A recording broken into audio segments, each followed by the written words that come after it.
Good morning, everyone. Happy Friday. Today is January 14th. The school actually had to go virtual for today because we just have so many out and we're just trying to get all the sicknesses that are going around under control. So our school went virtual today, or distance learning, I guess, technically. So doing all of that from home and just gonna try and get everything back under control, get people healthy, and come back on Tuesday because Monday is Martin Luther King. So we were out of school anyway. So 4-day weekend, yay. But something big going on this weekend, and I really want you guys, I would love for you guys to be in prayer about it. This weekend, tonight, and then tomorrow is my churches, or our churches, the church that I go to. In the fall, we do a sheep and goat jackpot. In the spring, or in the winter, I guess, we do a pig jackpot. So just a pig show. But we do this to raise money, and all the money that we raise goes right back into our community. Whenever we have the Cherokee County Spring Livestock Show, we use all that money and then go give it back to the kids of our community that show through add-ons and through purchasing animals and that sort of thing.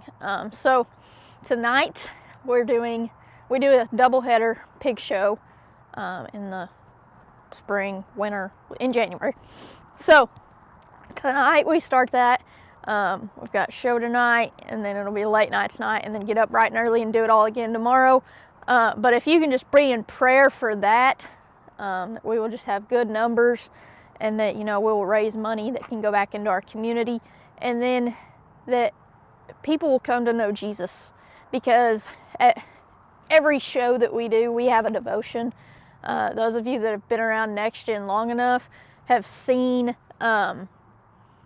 when I did the devotion at the sheep and goat show a couple of years ago, and I hadn't thought about that, but I could throw that up as a Tuesday, Thursday video on YouTube for you guys, because it's not up there. But we always do a devotion. And so just that hearts and minds will be softened and just be open and receptive to the good news that is going to be shared with people. If you could just pray for that, it would be great. So let's dive right in. I'm watching. There's a car driving in, guys. I'm watching. Let's dive right in. Today, the title is Test Me, Please. It says, "Test me, Lord, and try me. Examine my heart and my mind." That's Psalm 26, verse 2. It says, King David asked God to test him. Who in their right mind asks for a test? Would you go to a class and ask your teacher to give you a test to show how well you're learning math? Even adults don't ask their bosses to test them. You certainly wouldn't ask your mom or dad to test your cleaning abilities, but you might ask them to check your homework before you turn it in for a grade. Okay, my kids do not like tests. I'm not sure of any kid that likes a test, but my students do not. But sometimes we just have to do them.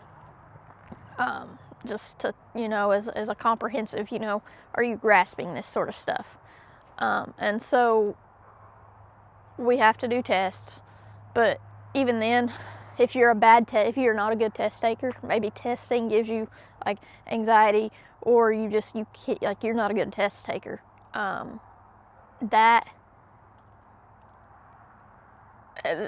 you don't like tests. And who goes and asks for a test? Because I don't.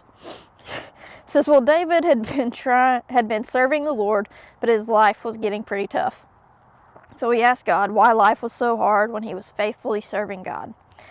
David was confident in his relationship with the Lord. He knew God would be honest with him and that he honored people who followed his ways. He also knew he'd be living right and studying God's word. So David said, check me out. Every now and then, it's a good idea to ask for a test. That may sound crazy, but letting God test you and being ready for his grade will help you see if you are living by his ways. You might even ask your parents or a close friend for a mini test on how you're doing when life gets tough. They can help you learn how to deal with trouble and problems in a way that is smart and makes the grade. So I always end up seeming to talk about people around me. and like mentors and that sort of stuff. But there's select few people that when life gets tough, I go to them and I ask for advice, or I just ask if I can just, rant and rave and vent and that sort of thing. And those people are some of my closest because they know the deep, dark, dirty whatever that I go through. And so when I get tested, a lot of times they help me through it.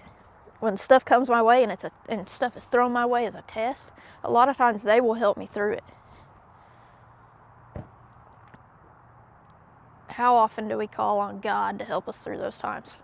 Because I know I'm human and I'm the worst at it, that something will happen and I go to the people around me long before I go to God. God should be the first person we go through, and I'm stepping on my own toes when I say that. I think as a human, sometimes it's easier to go to the people that we can see, like the things that are tangible and that we can see and touch and that sort of thing. But as a Christian, we should go to God first. It says, God, I'm not sure if I'm ready for you to test me, but I want to learn more about you and your word.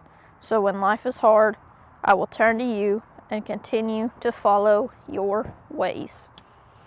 We should strive each day to follow God and his ways better than we did yesterday. Everyone go out, have a great weekend, have a great Friday. I'll see you YouTube people Sunday for Psalm Sunday. And as always, go be the example.